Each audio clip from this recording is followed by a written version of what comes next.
I'm Jennifer Berger. I'm the executive director of About Face. We're a Bay Area nonprofit that inspires teen girls to improve their body image and self-esteem through tools for understanding their media environment and ways of taking action to change it.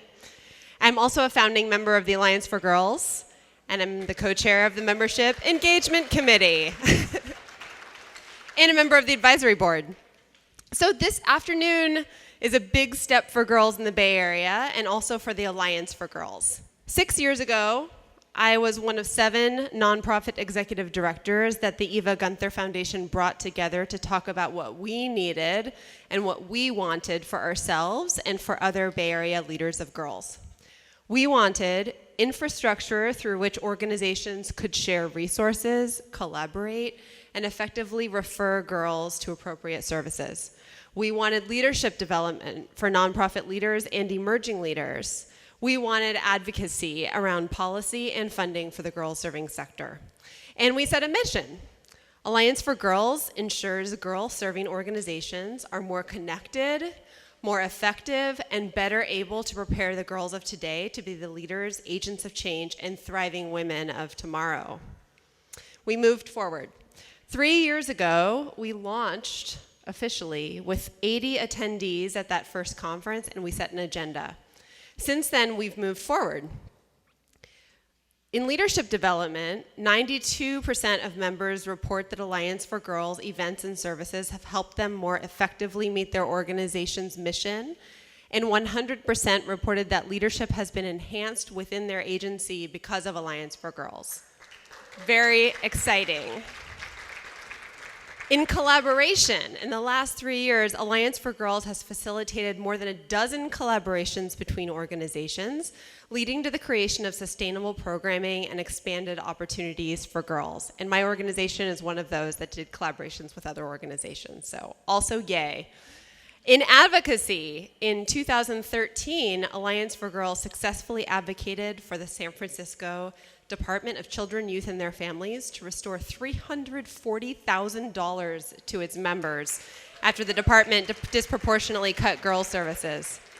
And last year, the Alliance for Girls successfully advocated for the legislation that designates more than $50 million annually for youth services in San Francisco to include gender-responsive and culturally responsive services with prioritization of girls and LGBTQ youth. Not only that, but then this year, Alliance for Girls received a $90,000 federal grant to support the creation of partnerships between youth-serving government agencies and Alliance for Girls membership organizations. Yay, that's so awesome. It's all great, right? It's all great.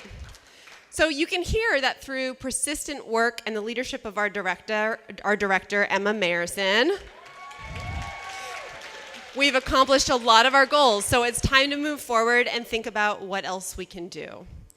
We've made serious progress, and now we have a new horizon. So the question is, what's possible now that wasn't possible then? This afternoon is all about tapping the collective intelligence in the room. What do we want the Alliance for Girls to do next for girls in the Bay Area? It's a huge question. That's the question we get to answer together this afternoon. We're going to create a girls' agenda. Is everyone up for it? Are we going to do it? Love it. Good. We went from 7 people to 80 people to now 200 people in this room. It's a challenge to bring together the ideas of 200 people, but we have an effective, efficient process for hearing from everyone. It's going to be exciting. So let's create something great today. Here to facilitate the process is Laura Peck. She's a consultant and leadership coach. She's the principal of Claros Group. Thank you, Laura. Come on up. Well, let's see. Credentials. I'm the parent of a daughter. My first paying job out of college was working in a group home for teenage girls. And I have an incredible passion about what's possible when people can talk about the issues that matter most to them. And now it's time to say, well, now what? So what? What do we want to do about it? And we're looking for that sweet spot between what's possible, what you'd like to see happen, what you think is really calling for our time and our attention now, and the intersection of that and what you actually have juice and commitment and energy to do something about. So the first thing I'm going to ask you to do is we're going to be moving around today. So you'll both be in a circle of conversation, and then you will have somebody stay, and everyone is going to disperse and cross-pollinate to other tables. So your first question is to briefly introduce yourself, and then as you think back over the ideas and stories and conversations of the conference so far, what is one thing that really struck you or stood out for you? And it might be something that's on the category of an aha, like, I never thought about that, that's a new insight. And it might be something that's more like a BFO, a blinding flash of the obvious, like you remembered something, that statistic about about human trafficking, that was like, whoa. So lean in. You have about 10 minutes.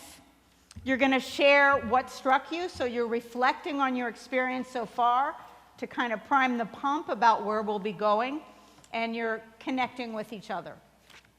Go.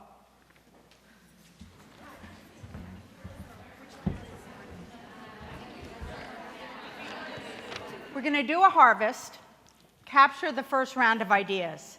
What specifically contributed to this amazing success? I think education was big, and I think that we thought it was a great idea that the girls that are in our program now would be the people in our education system in 2025. So we would like to see every girl have a safe home to live in. We were talking about, inspired by the comment that was made that the boys didn't even really realize that there was a problem, is bringing that awareness into being what is normal, so that the treatment becomes more what we like, and that they are also empowered by that instead of by force and putting down. Inspiring confidence in girls as they go forward to the next 10 years. And we asked about 30 young women this question, and they came up, one of the things that really surprised me is they identified that the media was the major cause of, they thought of body image, self-esteem, and unhealthy relationships. And so their vision is that they would be the creators of the media. The other thing that they came up with, they thought it was the importance of a safe space, and that safe space was in nature. It included movement and art and poetry, and it had a big fountain in the middle, so having a beautiful, safe space. We envision a holistic approach that integrates love into safety, education, and all the things that affect our lives. We kept circling back to basic infrastructure. The vision that we saw for girls included that there was free childcare, that they had food every day, that they had housing, and those basic crises, which tend to fall to women, weren't things that girls were saying, oh wait, I'm going to have to solve that, and having that upcoming anxiety of, can I really do this thing if women above me are struggling so much? We felt that health care and education universal should happen, and so what we see in 10 years is a clinic in all the schools, middle and high school, as well as preschools for every school, and that way we would have access.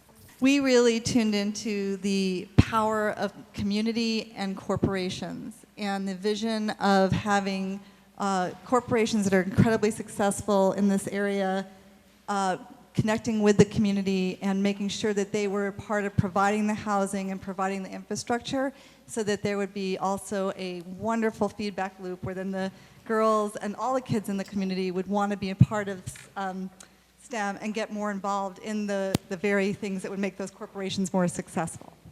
Living wages, and I think that it's important to speak on that because what comes, families having living wages. What comes out of that is children in homes who are now thinking like adults because rent is due. We don't have enough money for this, we don't have enough money for that. What that creates is children who are not being children, who are being adults and not able to actually experience childhood. That every person feels as though they have a community. so that they're not feeling as though they're maneuvering this big, vast, ocean of life on their own. So some community out there for every single person. Is around this co-creation of a vision. And I think the more we can continue to do that is a lot of what we're talking about. We all have different ideas, and if we're going to get there together, then we've got to co-create it from the beginning. Mainstreaming the topic of girls into the issues of poverty, racism, and inequality. Just to, every time we talk about those issues, talk about how it impacts girls. Our vision was that when girls speak, that they will truly be empowered and they will be listened to. Moving away from gender neutrality to gender equality that recognizes that women and girls have specific needs, and having healthcare plans that recognize that. As you reflect on what you heard in that last round, what stood out for you, what really struck you? Like, yes, that. And what activated you? What was inspiring or surprising? And what, if anything, is missing? There are two more parts of our work together. The first part is to collect up what some of the new elements of the vision were, what either got reinforced or needs to be added or fleshed out. The second part is about individual commitment. We talked about what was at the intersection of passion and commitment. So I want you to listen into, I invite you to listen into this next round, to think about what you've been part of today, and then to use the Post-its with your name on the bottom to identify, this is what I think we should be focusing on as an alliance, and this is what I'm willing to work on. So unless it meets both those requirements, really important to do, and something I'm willing to put some sweat equity into as an individual, as an organization, it shouldn't go up there. We're not building, someone said here so beautifully that a vision needs to be co-created. Well, people commit to what they co-create, but they also co-create what they commit to. One thing that our group talked about was about making sure that whenever people work together, they put some mindful attention on trying to decide, is there anyone who should be in the conversation who is not yet in it, and how they might open it up to such individuals. Zero tolerance for men or boys to put their hands on any woman or girl without permission. How to include boys in the conversation. That, like, if there's the gap. At what level, in what forums, how the alliance can engage, because we can't do this in isolation. Creating a true, both a pathway for girls in terms of which services they can access at different ages or at different stages of development. My body, my choice, but that without choice, we really can't do anything. We can't get educated, we can't get a job.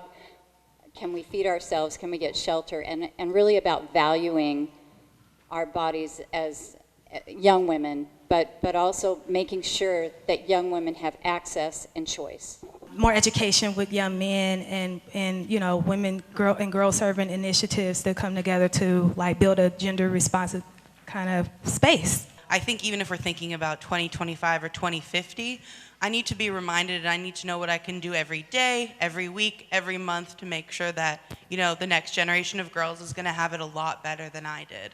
And so I need to know about I need the baby steps. Getting back to basics, family, and our children, our youth, boys and girls alike, need to have that self-worth.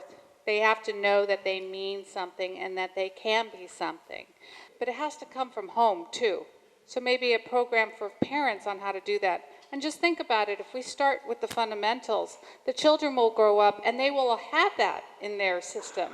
And they will be better parents. Fostering leadership. political leadership, getting people into office in San Francisco or in Oakland at the community level, supervisors at the state level, the assembly. We have organizations, Close the Gap, that are out there beating the bushes saying we need women in office. And I think the Alliance for Girls as a way of identifying leaders and moving them into the system, so then we get childcare, we get health, because women are in those offices and they're thinking about it and fostering those programs. Is not only getting the women in these powerful positions, but also teaching the men that are in those powerful positions how women like to be treated. Technology and the role of technology in women's lives, especially young women, and the need for technology competence for every girl so that she can put her voice forward through social media and otherwise. Social media has such an impact, and if you can get people tweeting to your local station or, advocating for the type of news that you do want to see, I see stories coming out of social media all the time, and we kind of talked about the power of that and how you can utilize it. We recognize that what we need to do is change the culture of masculinity while empowering our young women to have their voices. We also recognize that it's going to take systems level approach so that we can dismantle this institutionalized perspective that women are somehow less than, and girls. And so we have to do all of that together. And we all have individual roles, right? And we have individual organizations. And how is it that we can come together and begin to create that change? Having cross conversations between those who are marginalized and those who are non-marginalized, and actually naming the things like power, race, class, sex, gender, all of those things that give privilege, even to to us in this room, and recognizing it and actually having conversations across barriers. I'm going to ask each person to look that way and to identify 1, 2, 3. 1 is sufficient. So only put on your colored sticker, your Post-it, where you believe the Alliance for Girls should be focusing, because we're building a collective agenda. And what you put down has to be something you're willing to work on. Thank you for leading us through that process. It was really wonderful. And as Laura said, Allison's going to be collecting your Post-its and creating Vision Part 2 right over there on the wall. This is really just the beginning of a new process. And 3 years ago when Alliance for Girls started, I know Jennifer touched on this, we asked our membership, we asked at the conference, what do you want to see? And now we're asking it again, 3 years later. We've grown, we're a new organization. What do you want to see and where do you want to be? And this is just the beginning. We're going to continue to look at this and go through this and develop a strategic plan around this with our members. So if you're a member, please get engaged, continue to engage with us in making this vision and these ideas a reality. And if you're not a member yet, please become a member and join us in this movement and in this effort to make what's on the board real, right? So thank you.